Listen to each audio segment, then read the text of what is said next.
Turn up in my headphones now. Oh, here it goes.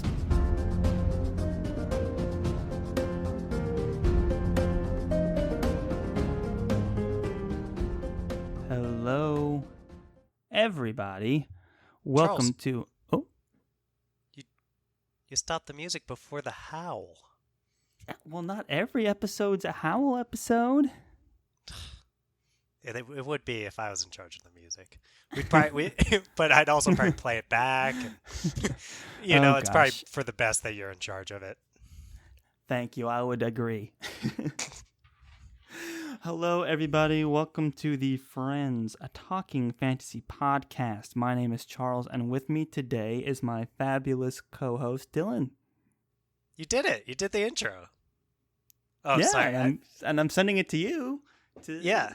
Well, I'm excited. Show us your personality a little bit, Let us get to know you. This is me. I'm like this. I said last episode that I would work on some sort of response for Charles, but to let you in behind the curtain, it's not that I'm so lazy that I didn't in the last week find any time to actually come up with anything.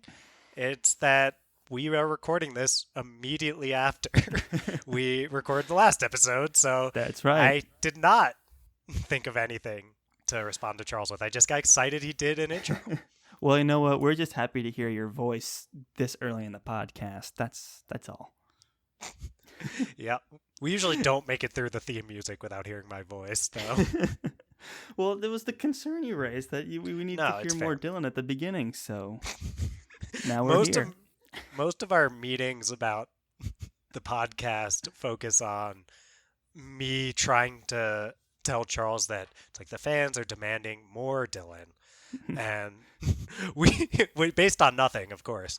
Right. And we had a very Dylan-focused episode last week, but I figure this has a chance to be our least popular episode yet because it's a Charles-focused episode. There might not be as much Dylan. That's true, although Dylan is the one that's kind of making all the decisions in this episode, so this might be a side to Dylan, the decisive side that people are looking to see, How is he going to change the course of the Friends Talking Fantasy podcast in this moment? That's fair, Charles. That's the power you hold in this episode. I hold all the power. It's you pitching to me. That's so right. In some ways, this is a Dylan episode, too. It is very much required of you to participate, and everyone's kind of listening to hear what you're going to decide. So in that way, it is a Dylan episode. It's not easy to be the face of a podcast, considering it's entirely audio, but I'm managing. And, listeners, let me know how I'm doing. Charles doing great as the behind-the-scenes guy. We all know that, but how do you feel? How do you feel about me as the face of this thing? Well, I hope they appreciate all the work you do. I know I sure do. Oh, thanks, Charles. I am out there on the social media platforms. So if you're on social media talking to us, you're almost definitely talking to me. Almost definitely. But, if you're listening to some crisp, crystal clear audio and you want to show some thanks, that's almost definitely me. So completely. I would have no idea what I was doing editing these. I was thinking about this, Charles. I was like, I think if something were to happen, if we were to have a falling out, which seems unlikely, we've lasted 20 some odd years, the vast majority of our life without having any falling out. So I don't know why I was worrying about this, but I was like, Charles could probably keep doing this without me. I do not think I could keep doing this without Charles. And don't you forget it. Don't you forget it. No, this show's not possible without Charles and Dylan. It just cannot be. It would be friend talking fantasy. And no one wants to hear that. All right. Sorry, I know I'm making us meander at the start of the show. That's all right. No, it's the Friends portion of the show that we're always talking about, trying to capture, the personalities of the show. And that's why we're here. Welcome, everybody. This is part 2 of our 2-part series of Friends Pitching Fantasy. last week we got to hear Dylan's opening statements for his 3 books. And I ended up choosing, based off of his pitches, the Book of the Ancestor by Mark Lawrence. It was not an easy choice. There was tough deliberations made. So I highly recommend, if you haven't heard that one, to go back, give that a listen. This week... Definitely spoil the ending to it before recommending that they listen to it, Charles. Yes, well, that's where we are. So it's more about the journey anyway. Yeah. And now we're here. So by the end of this episode, we are going to know what Dylan's pick from my 3 choices will be. We're also going to have decided the reading order. And then our next few series will be on the reading schedule for you guys to check out. It will be there, set in stone for the world to see. On theftfpodcast.com. That's right. If you want to plan your reading schedules ahead, go ahead and check that out. See when these episodes are dropping, when you need to finish the books by, to be part of the discussion. All that good stuff can be found on the reading schedule tab of our website, theftfpodcast.com. So, For sure. Brief recap of how Friends Pitching Fantasy works. First, we're going to go through round 1, the desk rejection, where I will list my 3 pitches that I want, the 3 books that I want to pitch, and Dylan will just reject one without hearing any pitching from me. Round 2 is the deliberation, where I'll actually pitch my other 2 books. Just around a 4 or 5 minute pitch, and then Dylan will ask his questions in a cross-examination, and I'll answer them. And then after all that, Dylan's going to pick one of those 2 books for us to read, and then we'll enter the 4th round called Destiny, which will be a coin toss to decide the order of the reading. That's how this is going to place out. Nailed it, Charles. And the people love coin tosses in an audio format. Yeah, That's it what we're trying to really give you more of. raises the stakes, is all the drama of what are they going to tell me which side the coin ended up on. Because the coin toss in itself already a spectacle that people really love. Look, we're working on it. We are working on it. We have ideas. We are very excited about the potential of the Destiny round. This is all we're capable of at the current moment. Charles, did you write down the one that you think I'm going to desk reject? Yes, I did. I wrote it down. Okay. That's a good point. So a little way to spice up the desk rejection is I wrote down the series that I thought he was going to reject. And you may have mentioned from the very first ever Friends Pitching Fantasy that I guessed incorrectly. I thought you were going to desk reject Wheel of Time, but you did not. And then last week, you guessed very accurately the one I was going to desk reject. So your record is, you're batting 1,000. I read you like a book, Charles. Yes. It's still good. That's a callback to a week ago for all of you and like an hour ago for me. It holds up. And so I've made another guess. I think I'm right. And we'll just see where it goes. Let's get right into it. Round 1, the desk rejection. So Dylan, the 3 series that I am bringing forth to you today are as follows. The Witcher series, specifically 2 books, The Last Wish and The Sword of Destiny by Andrzej Sapkowski. Second series is the Red Rising saga, the first trilogy by Pierce Brown, and then the Magician's trilogy by Lev Grossman. 3 great books. Gotta toss one of them. I mean, that's right. That's the nature of Friends Pitching Fantasy. It is. And I'm not going to waste any time and mess around here, Charles. I'm going to reject The Magicians by Lev Grossman. And I'm going to do it not because of any issue. Because of any issue. I love that series. I've talked about it before on the podcast. I'm a big fan. Lev Grossman's voice is great. I think it does a great job depicting mental health difficulties. It's an awesome series, and I can say that because I've already read it. And I want you to pitch the 2 that I haven't read That's what it comes down to for me. Well, my heart is broken. I love that series. I very much want to read it on the show as soon as possible. And what can I say? I had an amazing pitch planned. With all that in mind, I was still going to convince you. Well, But no, the you weren't. question is, could you Because I read for test rejected everybody it. what I read? What I You wrote mean what you down? wrote, which Yes. is magicians.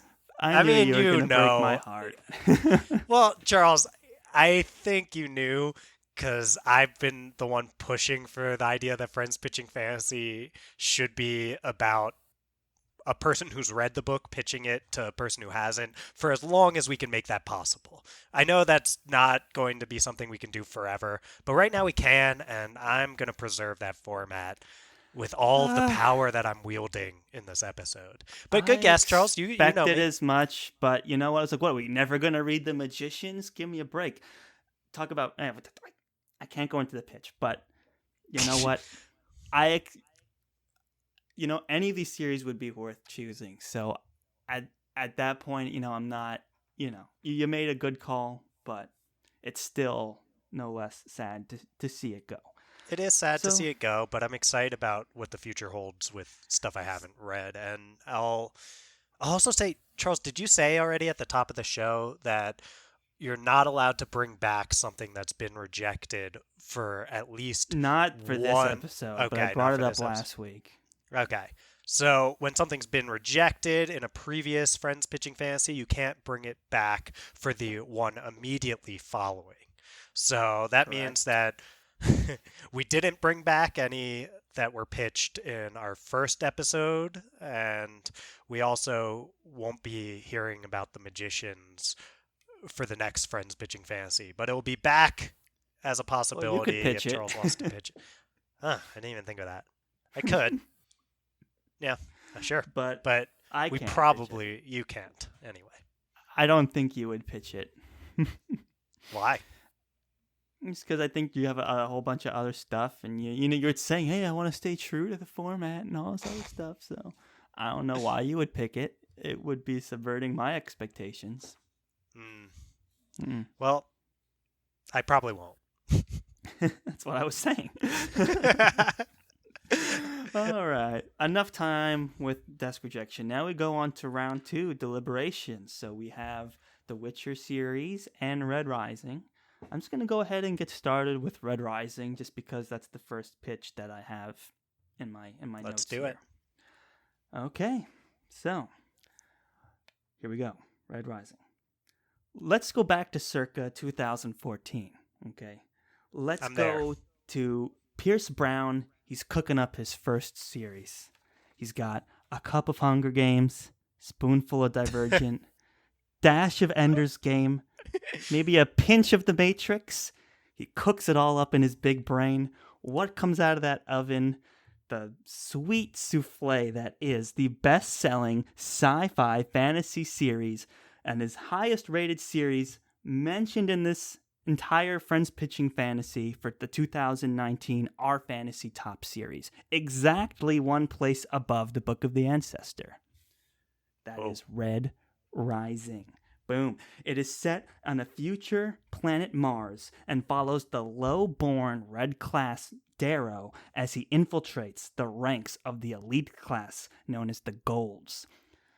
A Goodreads reviewer named Nevessa put it best when they say, "This book is a stark foray into survival and society, into the heart of human darkness and the height of its heroism.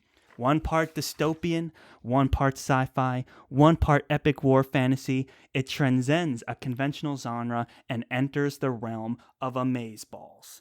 And you know what? I couldn't say it any better myself. I highly recommend this series, Dylan. If you're looking for a great sci-fi dystopian story that's not plagued by any of the infuriating young adult tropes. It's filled with an amazing plot, brutal action, well-paced story, fantastic characterizations, and most importantly, a believable development in the plot. So, why would you pick this book? Well, I will hearken it back to our previous episode when we're talking about the breath of fresh air. This would be our introduction to the science fiction fantasy elements of Friends Pitching Fantasy. We've never gone into sci-fi, and what better way than with one of the highest recommended science fiction books on our fantasy and the highest rated series that we've been pitching in this round of Friends Pitching Fantasy. I know you're an audiobook fan, Dylan, and I have listened to these audiobooks, and I can tell you that they are very, very good. And there's music in them, and it's exciting, and it's a story that lends itself to being told through audiobook format. So I couldn't recommend it any more highly than that. And so when I leave you now, I will end with a quote from the story, and it is as follows. I live for the dream that my children will be born free, that they will be what they like, that they will own the land their father gave them. I live for you, I said sadly. She kissed my cheek. Then you must live for more. Ooh. End. Interesting. Well, that's quite a pitch there, Charles. I think you came in with a ton of enthusiasm about this. I think I didn't realize you were so enthusiastic about Red Rising. I know way back when you read it, you exchanged some text with me that said some nice things about it, but geez, if you were coming in hot with that kind of enthusiasm, I might have read it by now. It's well, it's Friends Pitching Fantasy, you know. No, you're bringing it. You're bringing it. All right, well, I'll go right into my questions then. I've heard a lot of this book being compared to other books like the Hunger Games for sure, and I heard you getting at that in your pitch. You say it in a very positive way, but I'm going to rephrase my question to fit with how you phrased it, which is, when I taste that spoonful of Divergent, am I going to, like, think that it tastes gross, and especially when it's thrown together in the souffle with all that other stuff? How am I going to feel about that spoonful of Divergent when it comes out in the taste? Well, Dylan, I'm so glad that you asked this question because I've prepared a response. Not only have I prepared a response, but I will read a response from none other than Patrick Rothfuss himself. Wow. Here we go. I suspect a lot of people compare this to Hunger Games, but I think that's disservice to the books. Red Rising has a much deeper, richer world, more in-depth characterization, and a more complex plot. That said, if you liked Hunger Games, but you wanted more of those things, this book would probably make you happy as a pig with 6 tits. So yeah, good characters, great world building, good action, good book, worth your time. Do I need to say more than that? I mean, I'd like to hear more about if a pig with 6 tits is something that's necessarily happy. Well, I'm glad you said that also because in the review he says all pigs have 6 tits, but I wanted to see if anyone was reading this far down in the review. So. Oh, that's a very classic Rothfuss move there. You know that I love Patrick Rothfuss. Oh, I know. And I was very tempted to include this in the pitch, but I was kind of like, he's going to ask the question. And when he does, I'm just going to slam dunk the Rothfuss. You slam dunked the Rothfuss right on me. Posterized me, if you will. And yeah, I mean, what more is there than an author I really admire saying such kind things in response to that? Let him ease your mind about all this Hunger Games compared, because it is like, because this was released at a time that Hunger Games was like in the movie theaters selling millions of dollars worth of tickets. So it's like every PR person was like, it's Hunger Games. So it invited a lot of comparisons, and rightfully so. They are very, very similar. To me, I would still consider this young adult. like very much this like, younger guy in a dystopian society rises up the ranks against high society. It has all of that, which is why it invites comparisons. And then there's like a game aspect of it, and and things like that. Which is also why I threw in like an Ender's Game kind of thing. It's like a war games kind of thing. But it's more than any of that. It's not just like another, like, there's a reason it's a bestseller, and there's a reason Patrick Mhm. Rothfuss says it's worth your time. It's more than that. It actually bothers to tell an original story while using those tropes as part of it. So that would be my answer to that question. Yes. All right. I mean, I'm just gonna move on to my next question because that has been resolved Yeah. in my mind. I've I think this is a pretty fair transition from Patrick Rothfuss is that I've heard people hurling their favorite insult that they love to hurl whenever they get the chance, which is I've heard the criticism of the main character, Darrow, is a Mary Sue leveled at this book. What do you have to say about that, Charles? Well, maybe not so much what I have to say about it. Let's Oh see my! what the great Brandon Sanderson has. Oh, I'm kidding. I'm Charles! kidding. Oh, I believed you. I know. Oh, no, I don't have any other authors prepared. That would have been amazing. That would have been amazing, but no. So yes, when I read the books originally, I never thought that, and I never like went on to read reviews to even consider that in my mind. It was only when I was preparing for this pitch that I saw these Mary Sue claims popping up. And look, you know just as well as I how quickly the internet likes to label main characters Ugh. as Mary Sue's. I find it to be a bit unwarranted. There are some, because I mean, this is the story about the guy that tries to rise up the ranks from the lowest class to the highest class. So he is going to have to go through, he has to succeed in a lot of ways to get to that level. And so it would be easy to consider him a Mary Sue, but I think the story does a good job of, especially in the beginning, building him up that way.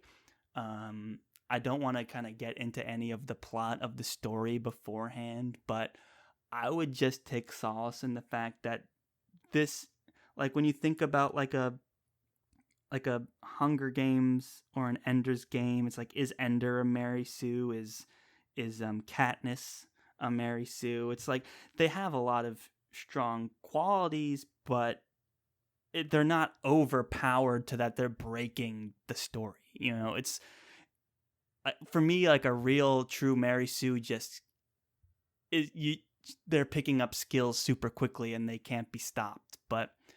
Just because they're the main characters and they have plot armor and they're super good. And that's not the case with Red Rising. Like, this character has to go through a lot before we get to any point where they're exhibiting qualities that they're better than anybody else, So I would say no. But when you have the main character of any YA dystopian series, they're going to seem like heroes. But I think Red Rising does a really good job of kind of building the main character up to that in some ways, and still making it a fresh, original take on this dystopian society. And you couldn't do that if he was a Mary Sue the whole time. I don't want to say too much. I'm trying to dance around the plot, so I'll just kind of leave it at that, is that Rothfuss wouldn't be saying it's a great series, and I wouldn't be saying it's a good series if that was an issue. Well, some people might argue with you about whether Rothfuss would say it or not, but you know what side I land on with all of Yeah. that. I almost begrudgingly asked this question because I knew I Right. had to with the reviews I was seeing and the criticisms. I I just think that people people have cheapened the phrase Mary Sue so Yes. much to this point where it's like, okay, if every main character that's mostly quite competent gets labeled a Mary Sue, then it doesn't mean anything to me anymore. It's like if Yeah. everyone's a Mary Sue, no one's a Mary Sue.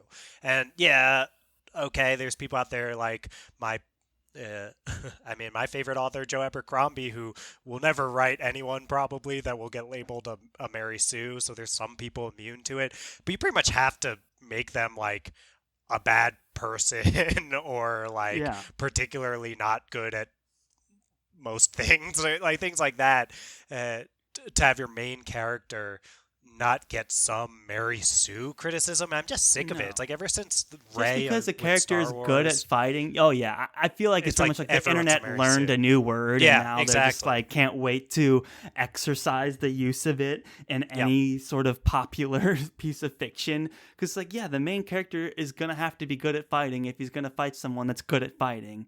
But in the case of something like Star Wars, she was good at fighting without having ever picked up a lightsaber. Okay, she picks it up and all of a sudden she's fighting the big bad guy and holding her own. And you can make cases to whether that was an example of Mary Sue or what. And I don't want to get into that. But the point is, that's not what's happening here. It's not like this is my first time fighting and I'm beating the toughest guy around. It's not Mary Sue in what I consider the traditional way. It doesn't like break the character development. It doesn't break the action of the scenes or anything. It's not like all of a sudden they're just so much better and we don't understand why they're like so good now. It's like no, the character's built up. That's all I can say. Built up to make to meet any expectations people have that would consider to be a Mary Sue quality. I appreciate that, Charles. I'm going to just take a quick step onto my soapbox and invite people to enter a post Mary Sue world with me where we just stop trying to label everyone a Mary Sue and take a step back and say, is this character good? Is the story good? Yeah. And Well, if you decide not to feel the read this need to. series, you'll be able to enter the conversation. I'm so tired of the Mary Sue conversation, Charles. That's why I'm asking people to enter a post Mary Sue world. You heard me rant about it in our King Killer Chronicle episodes. Yes. Uh, so Yes, I did. that and even more so Denna. So let's enter a post Mary Sue part of this episode, Charles, when I Let's ask do you it. Do you have a about third question? my next question, which is the other thing I've seen pop up in a few reviews is something I don't think we need to move past as a society in talking about, which is people saying that the book is boring. And I think that's a fair thing to not want a book to do is be boring. Right. What do you have to say about that? Do you see where they're coming from? Well, this is the thing we always talk about in review of reviews. It's being able to acknowledge that you don't like something, but then frame it that like, oh, I don't like this, but if people do like this, then it's for them, but it wasn't for me, and that's why I'm giving it a lower score or whatever. We'd love to see more of that on the internet. Yeah, so just kind of that acknowledgement of when something is successful, it's just not your taste. And I think that's what's happening with a lot of those negative reviews. Because when you have something like science fiction where people are on Mars and drilling for minerals and going into outer space and all those things, like it's. If you're not into science fiction and space, it's gonna be. You could conceivably consider that boring. And you're reading plots, you're reading large chunks of things about technology and class structure, and it takes a lot of time to explain how the society's laid out, and you kind of need to understand the setting in order to appreciate the class systems. So there's a lot of that going on in the book, which anyone who is an avid science fiction reader would be able to adapt to that very easily and nicely and enjoy it. But anyone who's coming from like Hunger Games, where it kind of focuses on like a lot of relationships and like she's making TV appearances and dresses and makeup and all these other things, it's like that doesn't exist in this story. So there's not as much of that fluff stuff, and it leans more into like the Ender's Games aspect of it, where it's a little more hard science kind of based. So that's where people are coming from, I think, speaking for them when they say it's boring. The books aren't that long, and the story is interesting, and there's very much a plot progression, so I never at any point considered it boring. However, if I wasn't a science fiction fan, and to be clear, like, I was a science fiction fan well before I was a fantasy fan, so I very much do enjoy a lot of those sci-fi elements.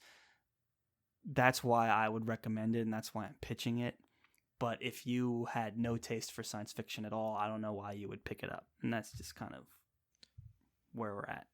I probably wouldn't have been a part of starting a podcast about speculative fiction if I didn't have a bit of a desire to read some sci-fi. So I don't think I fall in that category, Charles. So you've assuaged me anyway with these concerns. And Awesome. I also want to say, Charles, there's 5 of these books you're pitching. There's a trilogy that came out. The trilogy. And that's done. And then he's in the midst of writing a second trilogy that takes place afterwards. And I still think like the main characters, like a lot of main characters are in it. Like it's the immediate future, I think. But I've never read those. I'm not pitching those. It's not even done yet. It's ongoing. Okay. I think the next one comes out in 2021.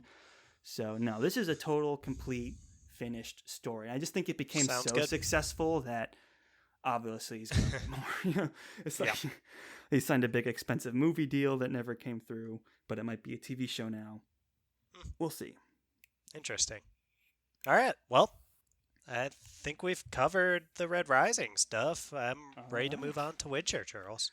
Let's move on to Witcher.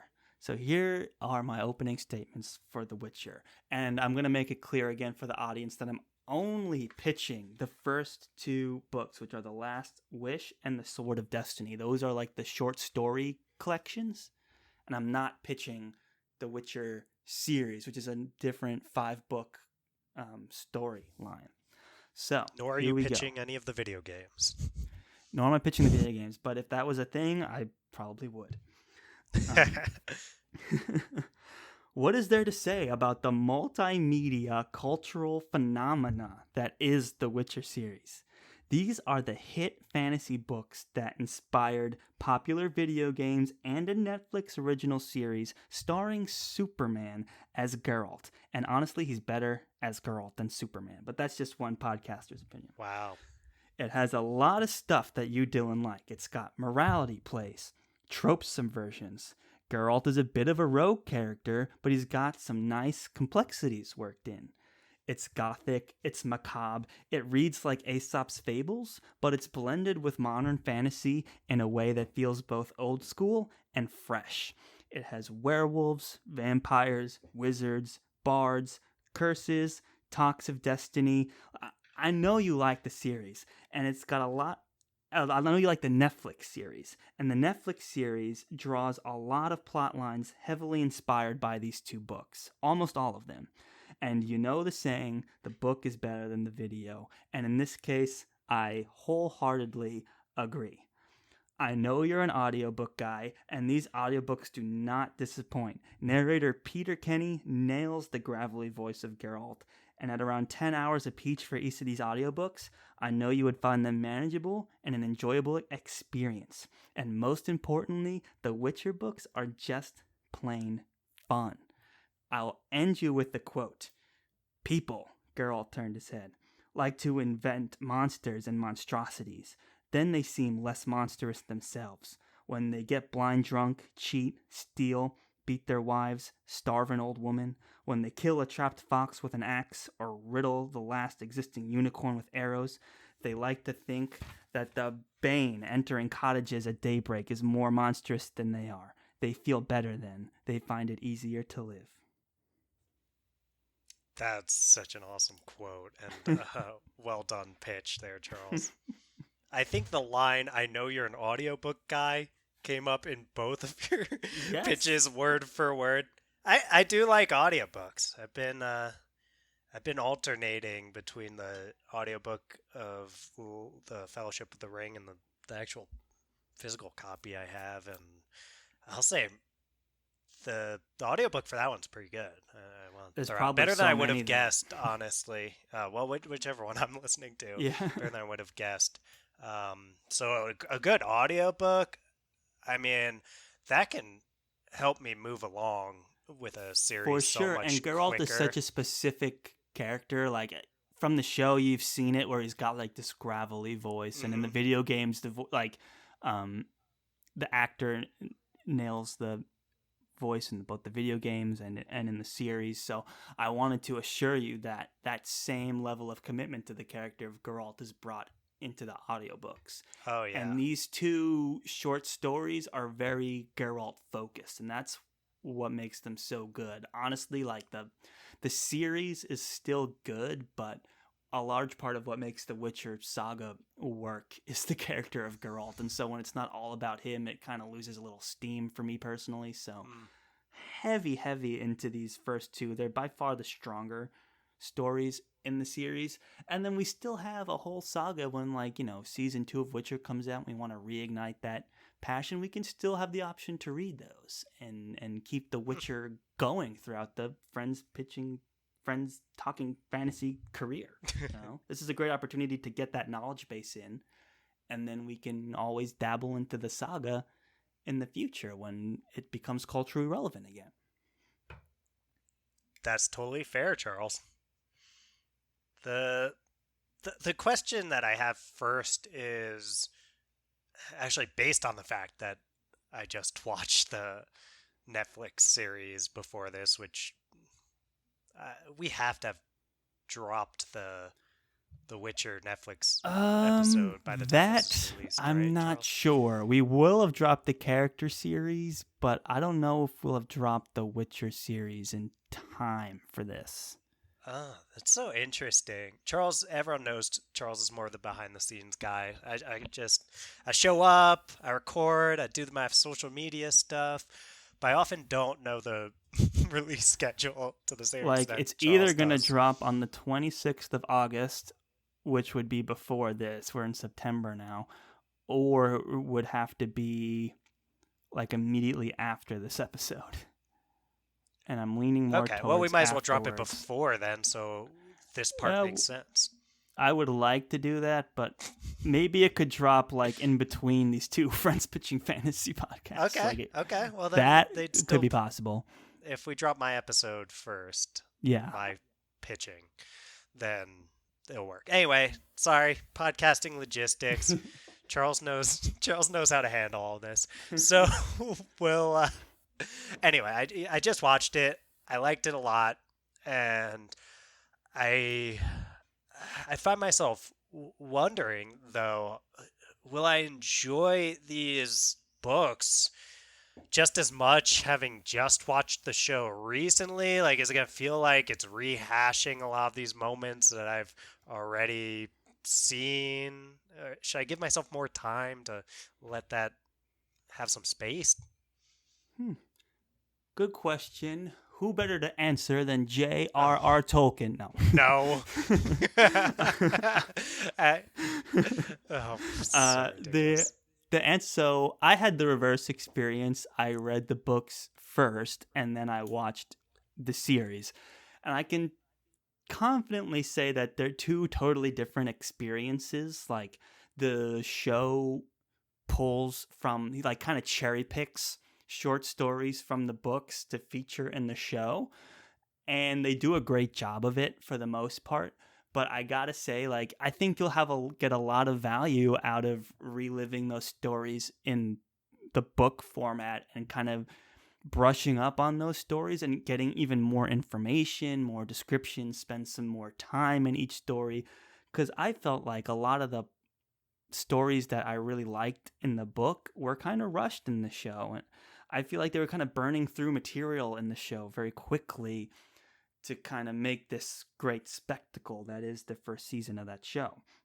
So I would say, look, we all know what happens when we adapt books to film, and even the most successful versions, there's nothing quite like the experience that's reading through it. And for every series, for every story that they covered in the show, there's one or two that weren't covered that are in the books that are just as worthy.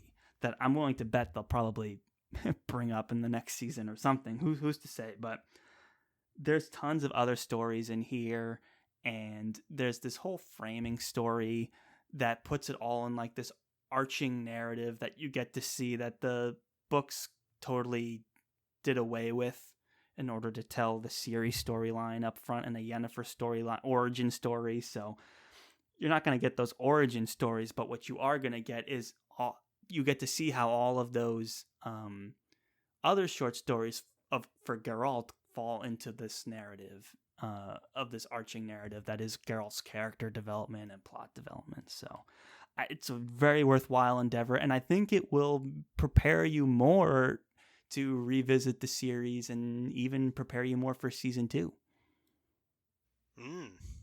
That's a good way of putting it.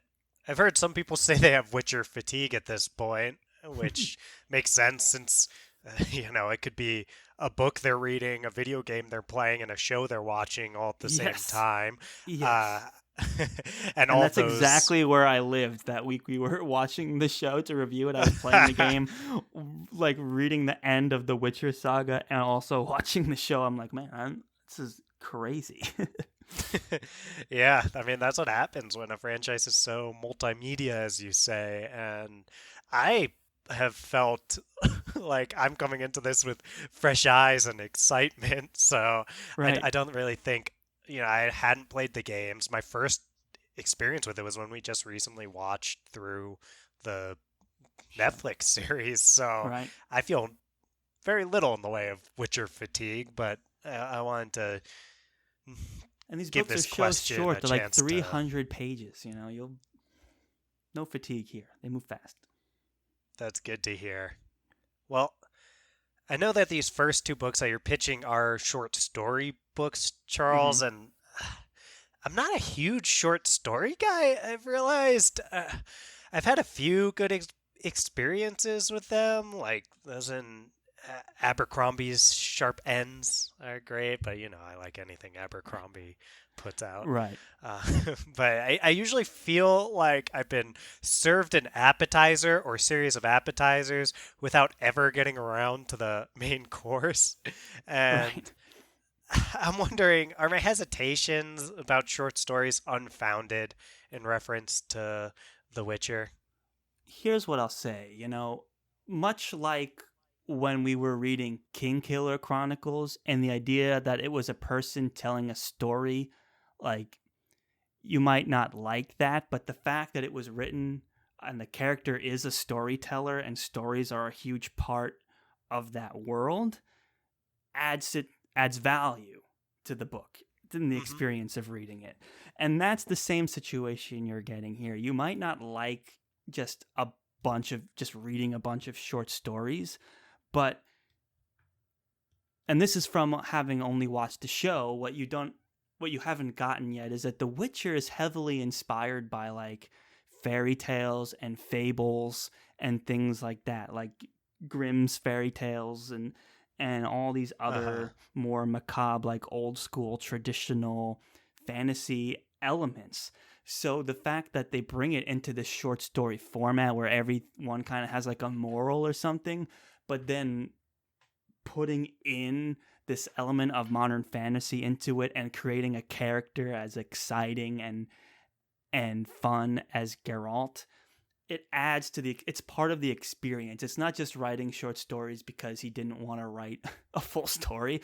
It's writing short stories because it's heavily influenced by fables and folklore. So when you have like a traditional setting where it's like a wizard and a monster, and the wizard wants to try and kill the monster, and then enter Geralt, who kind of sticks out. It's like he's supposed to be the bounty hunter that kills the monster, but then he's like, well, what did the monster do to you? Like, it seems like there's 2 evils here. Why am I to decide? I'm not really that interested in picking. So that's kind of the whole point, is to bring this kind of modern moralism into these old school kind of tales with these old school creatures. Like, we find out that, hey, maybe the human side of it isn't as righteous as we thought.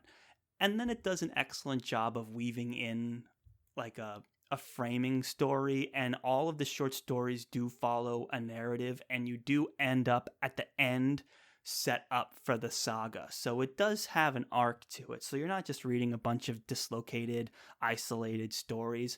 They weave into each other and they call back to each other, and they're framed in a story where it's building up the whole lore of Witcher, which then presents itself in the form of the saga that comes after it. So I would say you may not like short stories in general, but this book was written inspired by short stories, and that only adds to the value of their experience, much like storytelling in Kingkiller Chronicles. Well said, Charles. I think you make a great point there, and if the story's best told in a series of short stories, then I wouldn't want to ask an author to try to turn that into a novel unnecessarily. So I appreciate, hey, if that's a format that makes sense, then going for it. I'll also say that this was originally published, I think, in 1993. Yeah, If in like the mid '90s, somewhere around there.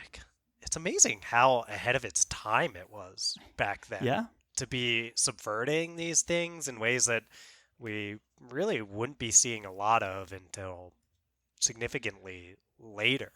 I right. mean, We still have like Wheel of Time and stuff is going on around then, right? Like you have still a lot of high fantasy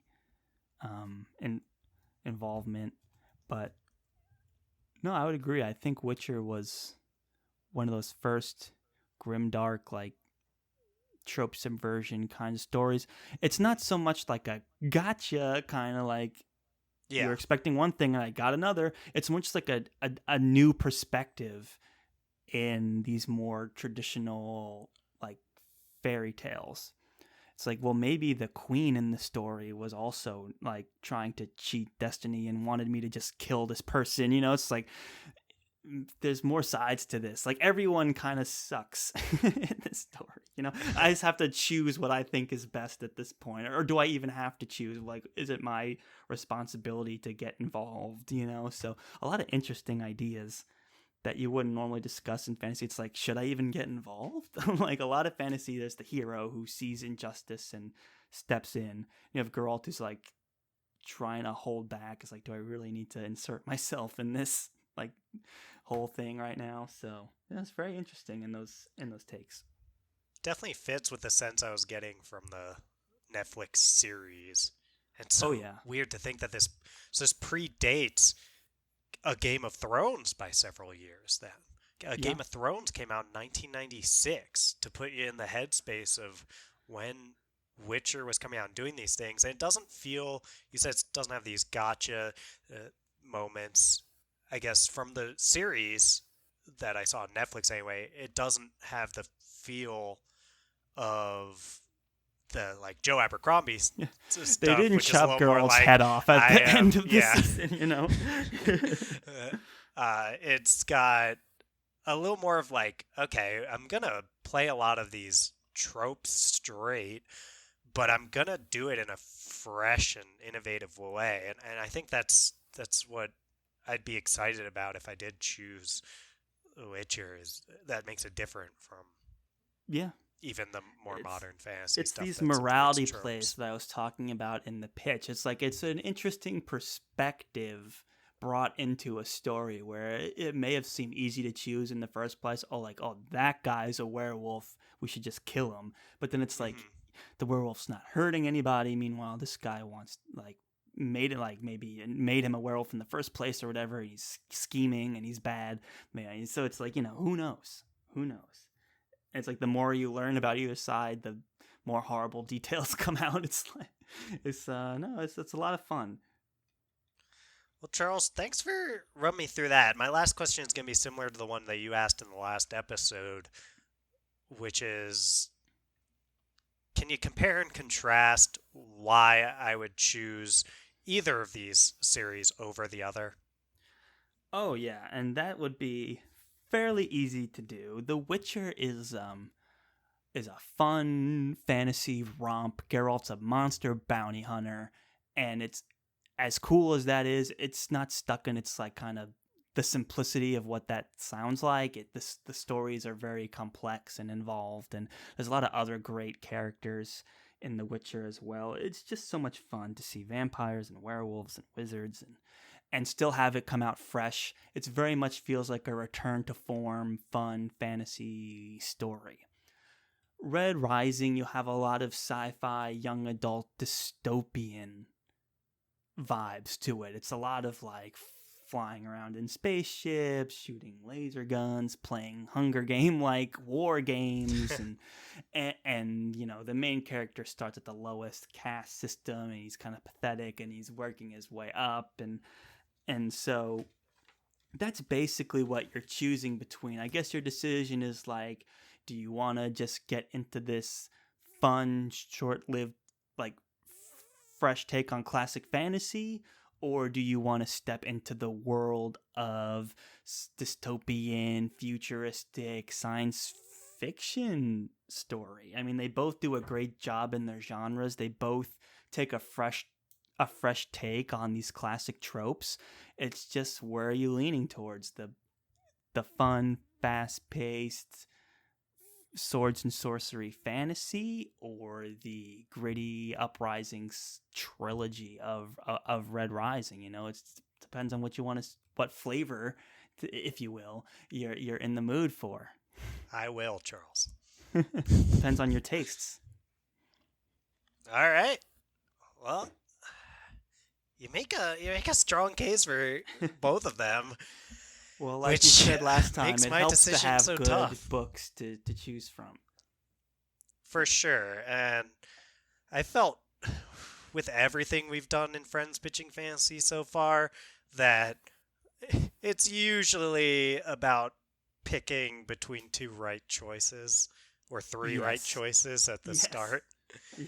So it's hard to go too awry when all the options are good ones. I mean, shall we move on to my decision then? I'm out of questions. Let's hear it. All right. Well, it's super tough. I mean, we've got The Witcher on one hand, which has all these things that I got just a taste of in the 8-episode Netflix series that I'll say that had me feeling a little bit like what I was talking about before. I had that appetizer, and I feel like the books are going to be, the books are probably going to be a bit more of a hearty course here that I could really sink my teeth into. Exactly. A lot of these food metaphors throughout this episode. It's working. So, and I'm kind of on a kick lately, as you know, Charles, with these monster hunting things.